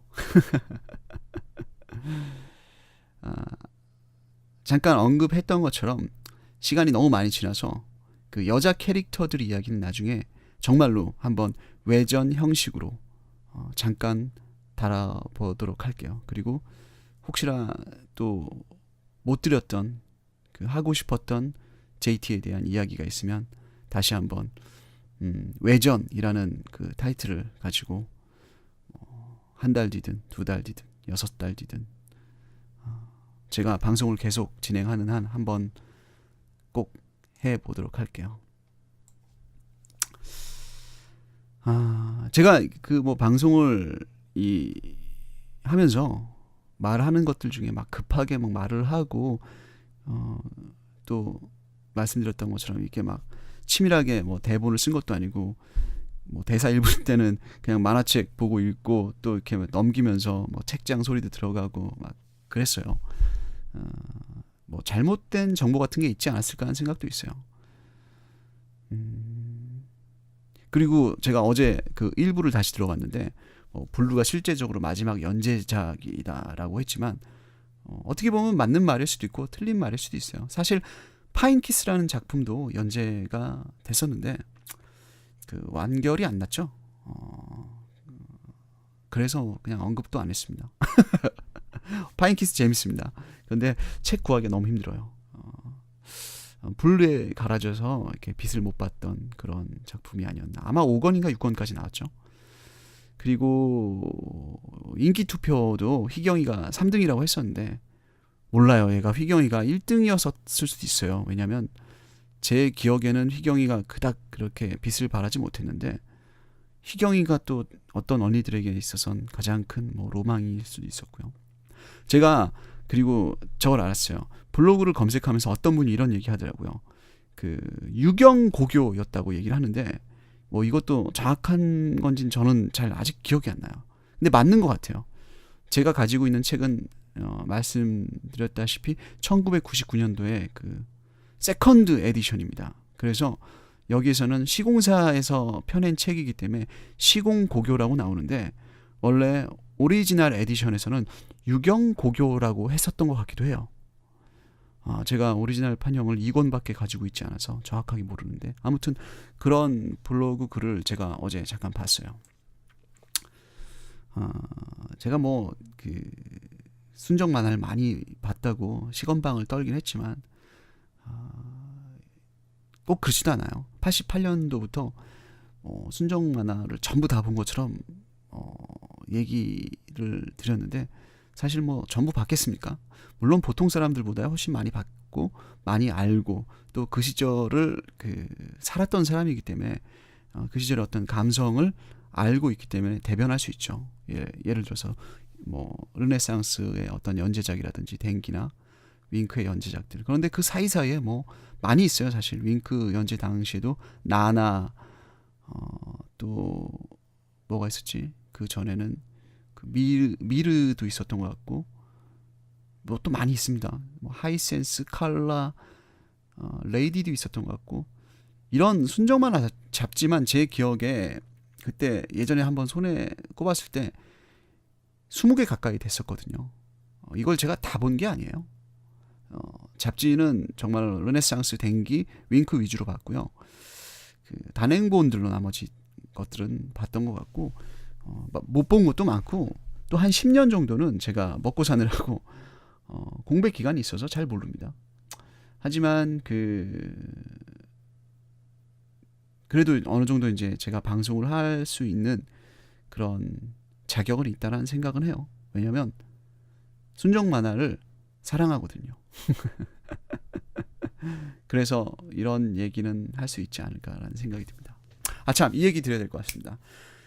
제 방송은 제 블로그에 있는 글과 또 사진과 같이 보시면 더 좋을 것 같아요. 제가 항상 이 순정 만화 읽어주는 남자의 녹음을 마치고 업로드 할 때는 동시에 블로그에도 자료 사진과 관련된 것들을 올리도록 할게요. 그리고 옛날 작품 같은 경우는 이제 온라인에서 서비스를 지원하기 때문에 그런 주소 같은 것도 남겨두고 있습니다. 그 JT 같은 경우는 모르겠어요. 이은혜 작가님이 네이버하고 어떤 독점 계약을 하신 것 같아요. 제 기억에는 2009년쯤이었나? 한 5, 6년쯤 전에 다음에서 그 점프트리 A+를 무료로 한번 오픈한 적이 있었어요. 제가 그때 한번 다시 정독을 쭉 하고 그랬던 기억이 나는데, 그때도 이제 많은 언니들이 그 추억의 JT를 보면서 막 난리도 아니었었는데, 여하튼 지금은 어떻게 판도가 바뀌어서 네이버에서 그 작가님 작품들을 독점으로 진행하고 있는 것 같습니다. 네이버 북스, 네이버 N 스토어를 검색하셔서 이은혜 작가님을 치시면 지금 블루하고 점프트리 A+, 댄싱 러버, 이 작품 세 개는 제가 말씀드렸던 것처럼 그 빅3입니다. 빅3. 그리고 얼마 전에 블루 완결됐죠. 이 얘기는 오늘은 하지 않겠습니다. 블루 얘기는. 그리고 이제 저는 개인적으로 좋아요. 금리는 싫어요도 있고요. 또 단편 모음이라고 해서 있어요. 사실 그 어디지? 대원이었나? 저는 가지고 있어요. 그 작가님의 어떤 단편들을 모은 3권의 2권 책들이 애장판 형식으로 출간된 적이 있어요. 이걸 다시 한번 재출판하면 괜찮을 것 같은데 라는 생각이 드는데, 뭐 요즘은 다들 그 온라인과 디지털에서 이렇게 보시는 게 편한 그런 시대이기 때문에 저도 그런 것들을 싫어하지 않아요. 괜찮게 생각하는 사람입니다. 합리적인 어떤 소비 방법이라고 생각해요. 단지 제가 옛날 사람이다 보니까 책을 가지는 것에 의미를 두고 있는데요. 뭐 그게 중요하겠습니까? 그 자세한 주소는 제가 링크를 제 블로그에 달아놨고요. 그 제 블로그 james천사.com, james1004 숫자 1004.com입니다. 제가 제임스 천사라고 하니까 제임스하고 뭐 그 한글로 천사 내지는 뭐 그런 거라고 생각하실 것 같은데 아니에요. 숫자 1004입니다. 그 JT의 어떤 그 링크는 그 제 블로그를 통해서 확인해 보시면 될 것 같아요. 이 만화를 보고 있던 그 고딩 시절에 이 연애물을 보면서 하이틴 로맨스를 보면서 왜 나는 연애를 안 했을까 하는 의문이 지금 막 생겨요. 그때는 아마 우리 학교에 그런 이쁜 언니들이 없어서 그랬던 건가? 아니면 제가 그 고민이 많았었나? 뭐 그랬던 것 같기도 해요. 아니면 파락군에 사는 제가 파락군 출신입니다. 파락군 아시나? 요즘은 그런 얘기 잘 안 쓰는데요. 국민학교 때부터 초등학교 시절부터 고등학교 때까지 흔히들 말하는 파락군에서 공부를 했어요. 하지만 우리 집은 주변의 아이들처럼 이렇게 여유 있게 잘 사는 집안이 아니어서 학원도 다닌 적이 없었고 교회 과외를 받아본 적도 없었고 설상가상으로 저는 머리도 나빴어요. 공부도 잘 못했고 해서 암울했던 시절을 살았던 기억이 있습니다.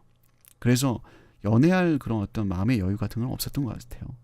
뭐 하며 살지, 어떻게 살지, 나는 대학도 못 갈 텐데 막 이런 생각했는데 나중에 수능 봤더니 시험 잘 봤던 그래서 대학은 갈 수 있었던 그런 참 뭐냐 이게 그 시절에 그 만화 애니를 보면서 공상에 빠져 있는 나고자 같은 느낌이었어요. 그때 고3 때 저희 담임 선생님이 고3 때 담임 선생님이 저희한테 이랬던 기억이 나요. 너희는 물건이다. 이게 제가 그 과장이 요만큼도 없이 그대로 말씀드릴 수 있어요. 너희는 물건이다. 그리고 나는 너희를 파는 상점의 주인이다. 너희를 제값을 받고 아니 그 이상의 값을 더 받고 값비싸게 너희를 팔아야 될 그런 의무가 있는 사람이다. 라고 공공연하게 말씀하셨어요. 우리가 물건이다. 라고. 그래서 저는 그런 생각이 들었어요. 나는 값이 나가지 않는 나고자 싸구려 물건이다. 라는 생각이 들었고 실제로 그런 취급을 받았던 것 같아요. 사실 제가 전국 평균으로 따지면 저는 그 성적이 상위권이었거든요. 그런데 우리 학교에서는 달랑 중간쯤? 중간도 사실 잘하는 거죠. 8학군의 어떤 그 인문계 고등학교에서 중간을 했으면 나쁜 건 아니라고 생각하는데 선생님들한테는 항상 그 공부 못하는 등신 취급을 받으면서 굉장히 억눌려서 살았던 기억이 있어요. 그래서 그게 억울해요. 지금 생각해 보면 나 왜 그때 그렇게 억눌려서 살았지? 라는 생각이 많이 들어요. 공부를 아주 못했던 것도 아니고 그렇다고 뭐 잘한 것도 아닙니다. 딱 중간이었으니까.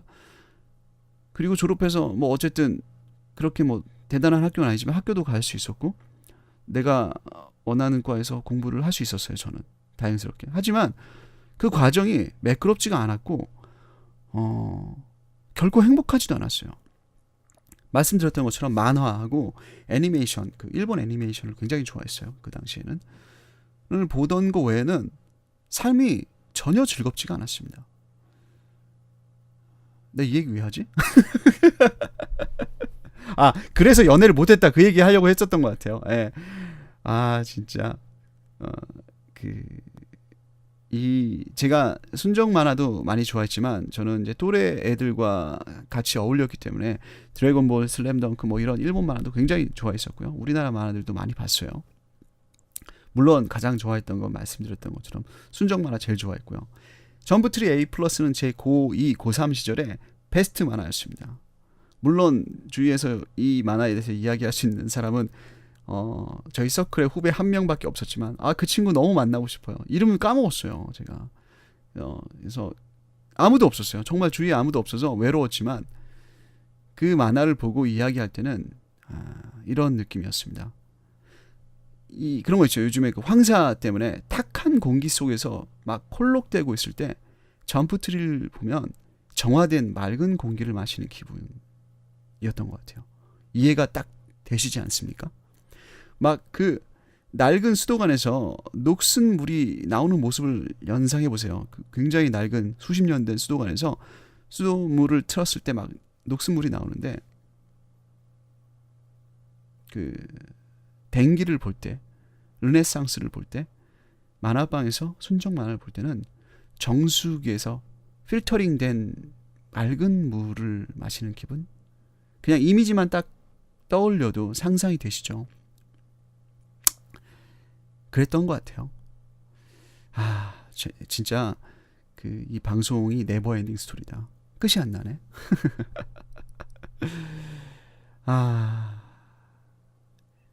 지금의 10대, 20대는 점프트리 아마 한 권도 채 읽을 수 없을 거예요. 지겹고 이게 뭐야? 막 어렵고 닭살 돋고 그래서 안 볼 겁니다. 그렇게 생각해요. 그리고 지금 제가 볼 때는 제가 재밌는 이유는 하나예요. 이제는 알아요. 그게 어떤 것 때문에 그런지. 이 만화가 의미 있었던 건 그 시절에 봤기 때문이라는 겁니다. 제가 일부에서도 이런 얘기 했었죠. 추억은 소중합니다 라고 말했던 게 나이가 들어보니까 그 소중함이 더한 것 같아요. 저는 사실 과거 지향적인 사람이라서 행복하다는 생각이 들 때가 많이 있어요. 세상이 정말 비처럼 빨리 흘러가는데 제가 요즘에 그 학교에서 그런 거 많이 배우거든요. 가상현실, 실감현실, 뭐 VR, AR 그리고 이제 전기 자동차에 이제는 우주 여행이 현실화될 날들이 머지않은 제 생애 중에 그 우주 여행을 하는 사람을 그런 이웃을 제 주위에서 볼 것 같은 그런 느낌이 드는. 그런데 저는 아직도 그 10대이던 시절의 그 추억이 첨단 과학 기술보다 소중한 것 같아요. 왜냐면요. 아름답다고 느껴지기 때문입니다. 아름답다. 뷰티풀하다라는 생각이 들어요. 그렇다고 해서 뭐 지금 첨단 과학 기술이 아름답지 않다? 그렇진 않아요. 또 다른 면에서의 어떤 것들은 나를 놀라게 하죠. 어메이징하게 하죠. 하지만 아름답다? 글쎄요. 약간 거기에는 퀘스천 마크가 찍힙니다. 저는 그런 기술들과 과거를 연결하는 사람이 되고 싶다는 생각이 들어요. 우리가 그 전통적으로 좋다라고 생각하는 그런 가치들을 지금 제가 학교에서 배우고 있는 어떤 첨단 기술로 묶어보고 싶은 생각들, 아직 그것이 뭐 구체적으로 어떤 것인지 알지 못하지만 그런 사람이 되고 싶다는 생각이 듭니다.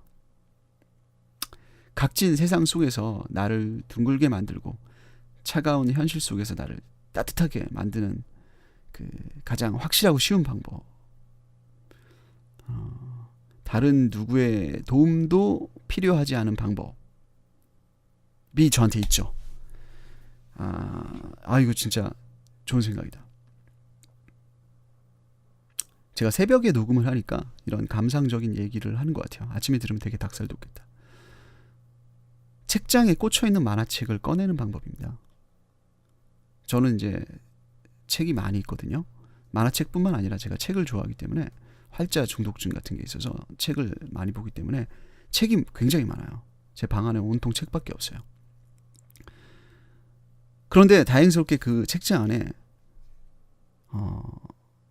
점프트리 A+와 같이 그 시절의 아름다운 추억들이 녹아있는 그런 책들이 제 책장에 좀 남들보다 많이 있어요. 폼 잡고 이게 또 막 계속 삼천포로 계속 가네요. 그런 거 이렇게 한번 상상을 해보세요. 책장 앞에 제가 서 있는데 책이 하도 많아서 가끔씩은 밤에 이제 시간이 날 때가 있거든요. 그리고 새벽에 이렇게 뭔가 그 센치한 기분이 들 때는 책장에 서서 좁은 방구석에 책이 꽉 차 있어서 이렇게 손가락으로 책장 앞에서 막 그림을 그리는 겁니다. 뭘 보지 하면서 손가락이 위로 올라갔다가 아래로 내려갔다가 반쯤 책을 꺼냈다가 뺐다가 넣었다가 상상이 가시죠. 이런 게 저는요 행복해요. 좀 혼자 살면서 바쁜 어떤 일상을 보내고 집에 들어가서 자기 전에 옛날 책들을 한 권씩 빼서, 이게 뭐 정독을 하지 않습니다. 정독할 시간이 없어요. 한 장, 두 장 보면은요 정말 놀랍게도 10년 전, 20년 전, 때로는 30년 전, 저는 30년 전 책도 갖고 있거든요. 그때 그 장면을 보던 기억이 나요. 그때 제가 해맑게 웃고 있었던, 그러면서 다시 행복해져요. 다분히 과거 지향적인 사람이죠. 그냥 그렇다고요. 저는 아직도 책을 많이 삽니다.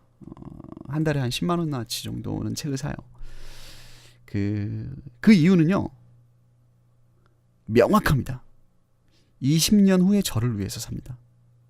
그때도 지금과 같은 짓을 하고 싶은 거예요. 지금은 제가 좁은 방에 있지만 그때는 좀 더 넓은 방에 있겠죠. 좀 더 넓은 방에서 그 서성거리고 있는 제 모습을 상상을 하는 거죠. 그 책을 잡을 때 20년 전에 그러니까 지금이겠죠. 내가 그때 이 책을 서점에서 샀지. 이 책을 온라인으로 주문했지. 이거 그때 그 프로젝트를 진행하면서 머리가 아플 때 읽었던 책이지. 하면서 그때 제 머리가 뭐 은퇴했을 수도 있겠지만 똑같지 않을까요? 지금처럼 뭔가 내 마음과 영혼이 회색빛일 텐데 그 책꽂이에서 서성거리고 있을 때, 그리고 이거다 하고 딱 잡았을 때 그 회색빛인 어떤 제 마음이 하늘색으로 바뀔 것이다 라는 그런 기대. 그래서 저는요 10년 후, 5년 후, 20년 후를 위해 오늘 서점에 갑니다. 말도 안 되지만 팩트입니다. 이게 저에게 있어서는. 그리고 이게 저의 진정성이라고 말씀을 드려야 할까요? 그래서 저는 제 블로그를 통해서도 많은 분들에게 얘기를 해요.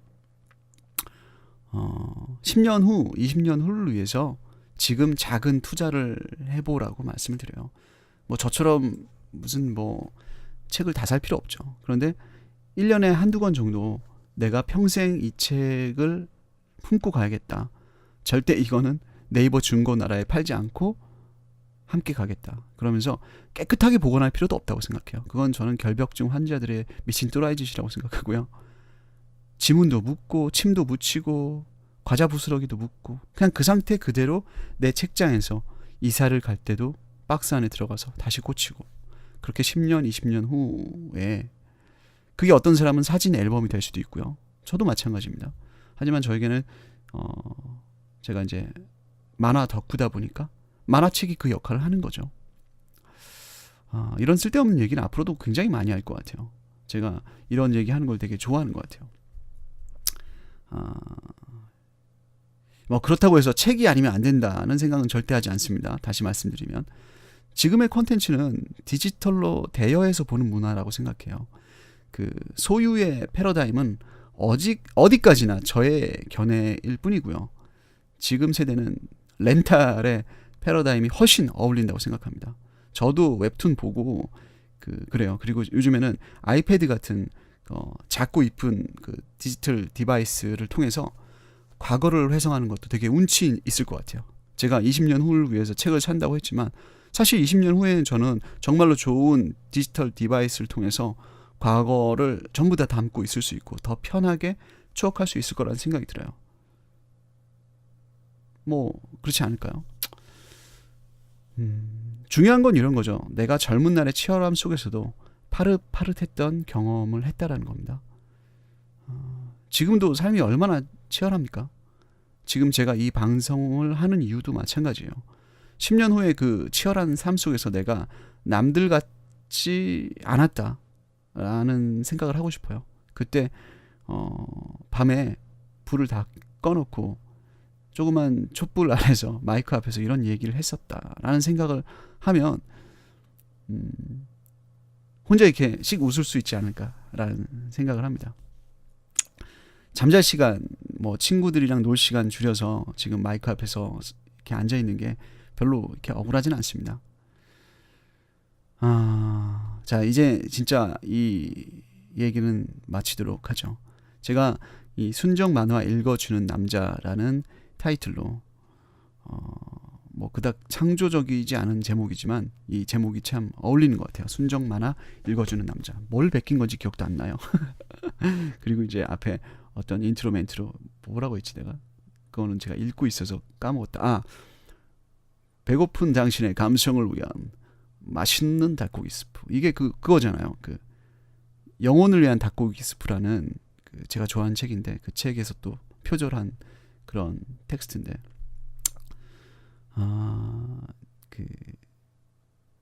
까먹었다. 아이씨. 이 방송을 하는 게 즐겁다는 얘기를 하는 겁니다. 그리고 이게 처음이다 보니까 이런 그 구구절절 제가 그 어떤 사람인지에 대한 이야기를 했던 것 같습니다. 자, 다음 시간에는 과거 여행이 아닌 현재의 여행을 할 거예요. 간단하게 예고를 하자면 순정 만화계의 어떤 신성들, 뉴 챌린저들에 대한 이야기를 하려고 합니다. 그 최근에 2, 3년 안에 그 데뷔를 해서 저를 쇼킹하게 하고 뭔가 뭉클하게 하고 즐겁게 했던 순정 만화대에 대한 이야기를 할 생각이고요. 짧게 한마디를 더 하자면 우리나라 순정 만화, 여성향 만화의 미래는 엄청 밝다라는 말씀을 드리고 싶어요. 자, 다음 시간에는 현재 진행형의 낭만에 대해서 한번 나눠볼 겁니다. 아마 제가 장담할 수 있는데 제가 다음에 이야기할 작품들이 10년 뒤에, 20년 뒤에는 박소희 작가님의 궁, 천경 작가님의 언플러그드 보이, 그 다음에 원수연 작가님의 풀하우스, 김진 작가님의 바람의 나라, 김혜린 작가님의 비천무, 강경옥 작가님의 별빛 속에, 뭐 황미라 작가님의 굿바이 미스터 블랙 같은 작품이 될지 누가 알겠습니까? 저는 그런 작품이 될 것 같아요.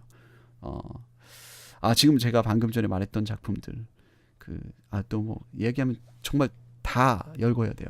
그 신일숙 작가님의 아르미안의 내 딸들, 뭐 이런 그 전설적인 작품들을 제가 다 이야기할 거거든요. 생각해 보니까 너무 재밌을 것 같아요. JTA 하나만 이야기하는데도 이렇게 그 혼자서 막 좋아서 날뛰었는데 얼마나 재미있을까라는 생각을 합니다. 그 제가 가슴에 담고 있는 여러 가지 의미 있는 문장들 중에 이런 말이 있어요. 그 순간의 소중함은 그것이 추억이 되기까지는 절대 알 수 없다. 그 뭐 어딘가에서 주워 들은 말인데 기억은 나지 않고요. 어떤 뭐 러시아의 어떤 작가가 했다 뭐 그런 얘기 있었던 것 같아요. 자, 그 여러분들의 그 지금 하는 모든 것들이 나중에 또 추억이 되잖아요. 저는 항상 그 10대 때를 그리워하거든요. 하지만 10년이 지나면 또 지금이 그리워질 수도 있다는 생각이 들어요. 지금 어떤 그 내일을 위해서 하루하루 열심히 살았던 제 모습, 그리고 바로 몇 년 전까지만 해도 그 생계를 위해서 치열하게 악전고투해야만 했던, 지금도 마찬가지지만 지금도 당장 내년부터는 뭘 해먹고 살아야 되지 하는 이런 걱정들 속에서 불안한 그 자영업자의 삶을 살면서도 이게 다 저한테는 추억이 될 거란 생각이 들어요. 그래서 저는 이렇게 추억을 소중하게 하는 사람들하고 방송을 같이 나눌 수 있었으면 좋겠다라는 생각을 해요. 그 감상적인 어떤 나이든 솔로남의 순정 만화 찬양기라고 생각해 주시면 될 것 같습니다. 자, 이제 정말로 이 방송을 마치면서 진짜 마지막으로 JT에서 그 작가님이 정말로 많이 언급했던 가수, 이 프로젝트 앨범에 대해서 잠깐 이야기할게요. 92년 3년도에 92년 3년도가 아니라 90년도를 살아온 모든 젊은 사람들에게 참 많이 인기 있었던 앨범입니다. 2호 공감. 한 사람을 위한 마음이라는 타이틀곡이랑 플란다스의 개라는 곡이 굉장히 메이저 히트를 했었고요. 그 외에 거의 모든 전곡이 저에게는 굉장히 의미 있는 곡으로 남아있어요. 이승환이라는 가수를 그 당시엔 많이 좋아하진 않았어요. 하지만 이 앨범만큼은 정말 좋아하고 지금도 제가 친구한테 그 앨범을 훔쳐서 아직까지 가지고 있는데요. 제가 그닥 가요를 좋아하지 않았어요. 그런데 이 앨범은 정말 너무 많이 사랑했고 이은혜 작가님의 작품에 많이 등장을 했기 때문에 더더욱 사랑했던 기억이 납니다. 제가 순정 만화 읽어주는 남자를 통해서 캐릭터들의 대화를 말도 안 되는 그 발연기로 말씀을 드리고 연기를 하고 읽어드리는데요. 가끔씩은 이제 노래도 할 생각입니다. 뭐 노래를 잘해서 하는 건 아니에요. 제가 원래 좀 남들보다 깡다구가 세요. 그래서 별로 쪽팔린 걸 몰라요. 무슨 그 순정 만화를 본다고 해서 제가 무슨 그 부드러운 남자 뭐 이딴 거 전혀 없습니다. 저 완전히 그 터프함의 화신이에요. 그래서 그 아무 데서나 막 저 하고 싶은 대로 하고 사는 그런 남자인데요. 오늘은 그닥 잘 부르지 못하지만 2호 공감의 노래를 부르고 방송을 마치도록 할게요. 정말 긴 시간 동안 1부, 2부를 만들면서 점프트리 A 플러스에 대해서 이야기했고 저에 대해서 이야기를 했던 것 같습니다. 뭔가 이 방송을 녹음해서 업데이트하면 후회할 것 같다는 생각도 해요. 내가 쓸데없는 얘기 너무 많이 한 거 아니야 라는 생각도 하는데 세상 뭐 있습니까? 못 먹어도 고죠. 감사합니다. 순정 만화 읽어주는 남자, 이상은 제임스 천사였습니다. 바이.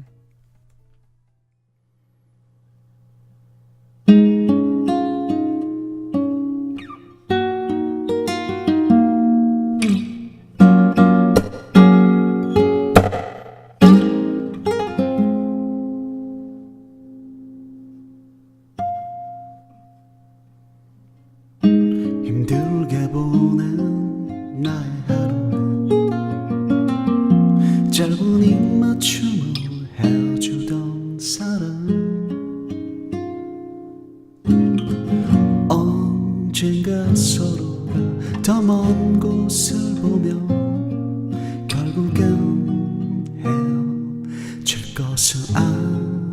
했지만 너의 안부를 묻는 사람 나를 어렵게 만드는 얘기들 왜 슬픈 예감은 들린 적이 없나 너를 믿겠다는 거짓말을 두고 돌아오긴 했지만 언제 오더라도 너만을 기다리고 싶어 다시 처음으로 모든 걸 되돌리고 싶어 이제는 어디로 나는 어디로 아직 너의 그 고백들은 선한다 너를 담아 주었던 장미꽃도 한 사람을 위한 마음도